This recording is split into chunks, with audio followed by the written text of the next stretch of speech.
When people talk about the dangers of Craigslist, they usually mean scams, sketchy meetups, or getting catfished by a fake profile.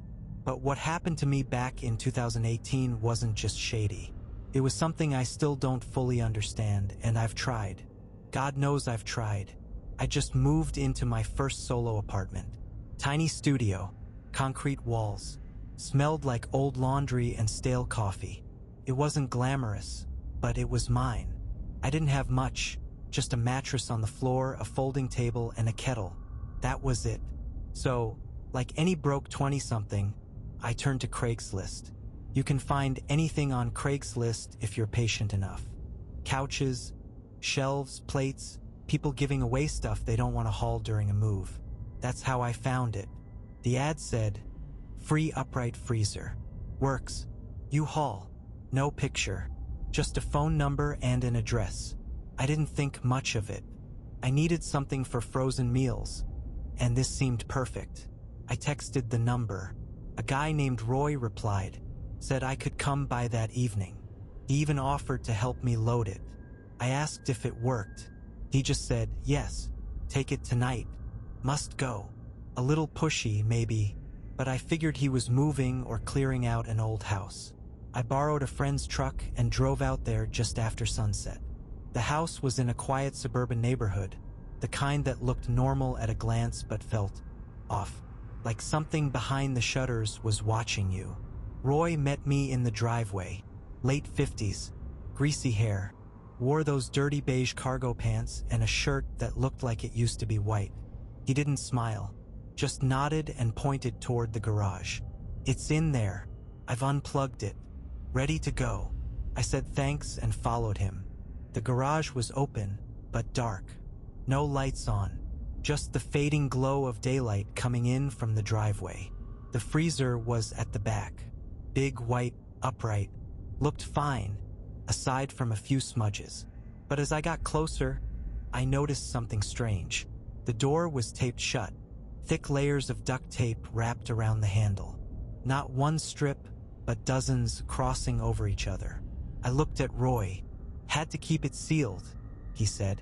"Otherwise it pops open." Something about that didn't sit right. If it popped open, shouldn't the seal be broken? And why not just fix the latch? Still, I didn't want to seem ungrateful. "Okay," I said, trying to sound casual. "Mind giving me a hand loading it?" He hesitated, then almost too quickly said, "No, I have a bad back. You'll manage." I started peeling the tape off so I could lighten it before lifting. That's when his tone changed. "Leave it sealed. Trust me. It's clean. Just heavy." That stopped me. My hand froze over the tape. He was staring at me now. Not angry exactly, just intense, like he was waiting to see what I'd do next. I forced a laugh, just trying to make it easier. He didn't respond. I nodded, grabbed the dolly from the truck, and started to load it. It was heavier than it looked. Way heavier. I'm not a weak guy, but even with the dolly, it took everything I had to get it up into the truck bed. I kept wondering what was inside. When I turned back, Roy was gone. Just disappeared into the house without a word. I didn't wait around. I strapped the freezer down and drove off fast. By the time I got home, it was late. The freezer sat in the truck overnight while I figured out where to put it. The next morning, I decided to finally open it and clean it out. I brought it into my apartment hallway, propped it up, and started cutting the tape. Took a while. The layers were thick and sticky, and some of the tape had gone brittle. Finally, I cracked the door open and stopped. The smell hit me first. Not moldy food, not rotting meat, something worse. Sour, chemical, sharp. Inside, there was plastic. Thick black bags, tightly knotted. My stomach dropped. I backed away, hands shaking. I didn't want to know. I didn't want to be right. But something in me needed to be sure. I grabbed gloves and slowly opened one of the bags. Inside was hair. Human hair. Matted. Wet. And beneath it, something pink and raw. I dropped it and ran to the bathroom to throw up. I called the police. Told them everything. When they arrived, they made me wait outside. Hours later, they took the freezer away. Turns out there were 3 bags, each with remains. They never told me exactly what they found. I read online that it was part of an ongoing investigation. Roy was arrested 2 days later, charged with multiple counts of murder. Apparently, I wasn't the first person to reply to that ad. I was just the first who didn't take it. I still think about that night, about how close I came to bringing that thing into my home, about what would have happened if I hadn't opened it right away. Sometimes, late at night, I imagine what might have been in those bags. And sometimes I wonder, what if there had been 4? I had just moved into my new apartment and was slowly trying to furnish the place without going broke. Craigslist was my go-to for cheap furniture. I wasn't picky, just something decent enough to sit or sleep on. That's when I found a listing for a large gray sectional sofa, only $60. The photos looked clean, and the description said it was in great condition with no stains or tears. It almost seemed too good to be true. I messaged the seller and got a quick response from someone named Mark. He said he was free later that night and asked if I had a truck. I did my dad's old pickup, so I told him I could be there by 8. The address he gave me was about 30 minutes outside of town, in a more rural area. I didn't think much of it at the time. A lot of people lived outside the city to save money, but the closer I got, the more isolated it became. Fewer streetlights, houses set far back behind trees, long gravel driveways. The kind of place where you lose signal. When I arrived, the house was completely dark except for a dim porch light. It looked old, maybe even abandoned. There wasn't another house in sight. I parked, walked up to the porch, and knocked on the front door. Nothing. I knocked again, louder. Still nothing. Just when I was about to leave, the door creaked open slowly. A man stood there in a flannel shirt and jeans. He looked to be in his late 40s, scruffy beard, pale. He didn't say anything for a few seconds, just looked at me. "You here for the couch?" he finally asked. "Yeah," I replied. "Mark." He nodded, opened the door wider and said, "It's in the basement. Come in." That gave me pause. In the basement? The photos didn't show a basement. I hesitated and told him I'd prefer to see it first before coming in. He said, "Sure, but it's heavy. Gonna need help carrying it out." I stepped inside cautiously. The living room was mostly empty, except for some old newspapers on the floor and a broken TV. No couch in sight. He pointed to a narrow doorway that led to a steep set of stairs. "Down there." At this point, everything in me said don't go. But I didn't want to be rude, or maybe I didn't want to seem afraid. I followed him down, step by step, with the wooden stairs creaking beneath my feet. The basement smelled like mildew. It was unfinished, with a single hanging light bulb swinging slightly. But there was no couch, just a mattress on the floor, a stained one, and duct tape, a roll of it sitting beside the mattress. I turned around immediately, but he was standing at the bottom of the stairs, blocking my way up.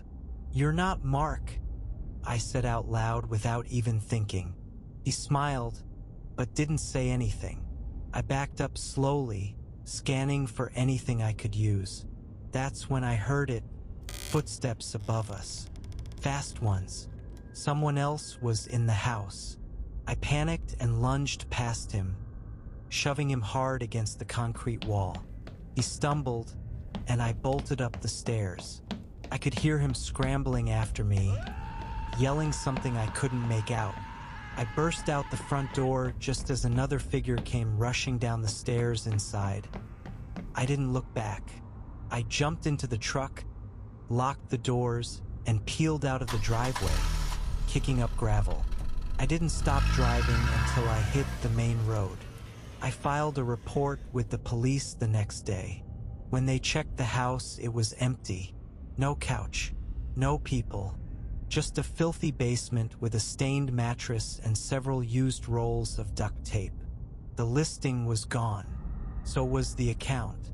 Now, whenever I look for furniture, I pay the extra money, because saving a few bucks that night almost cost me everything.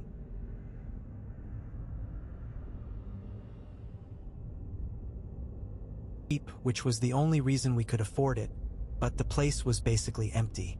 We had some secondhand kitchen stuff, a table we found on the curb, and a tiny TV sitting on an upside-down milk crate. We were both broke, and Craigslist became our best friend. One weekend, we decided to look for a couch, something we could sit on that wasn't the floor. We didn't have a budget, really, so we filtered by free and started scrolling. That's when we saw it. Free couch. Must pick up tonight. First come, first serve.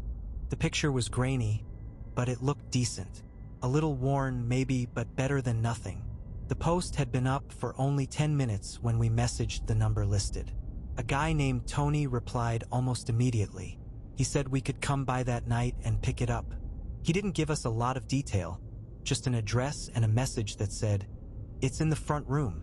Doors open. Come in and take it." At first, we were excited. Felt like a win. But as we got ready to leave, something about it started to feel off. Why was he giving it away so suddenly?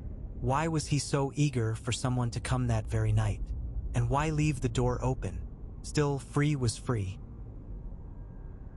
The address was about 15 minutes out of town. Not quite rural, but not in any neighborhood we knew well.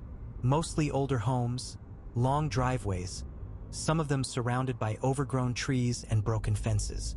It was dark by the time we got there. The GPS led us to a narrow gravel road that twisted through the woods before opening up to a small clearing with a single house. The house looked forgotten. The lawn was overgrown. The porch light was flickering. One of the upstairs windows was cracked open with no screen.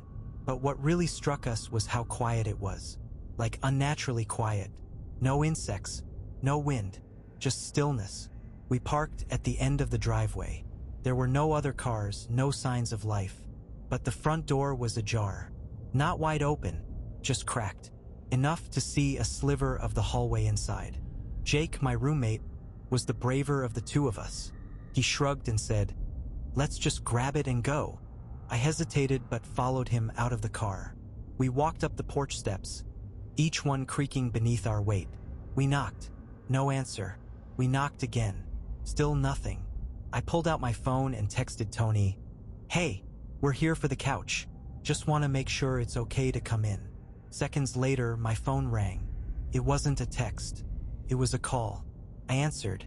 The voice on the other end was soft. "Lo, come in. It's by the wall. You'll see it." Before I could ask anything else, the line went dead. I looked at Jake, who just raised his eyebrows. "Well, that's not creepy at all," he said, but pushed the door open anyway.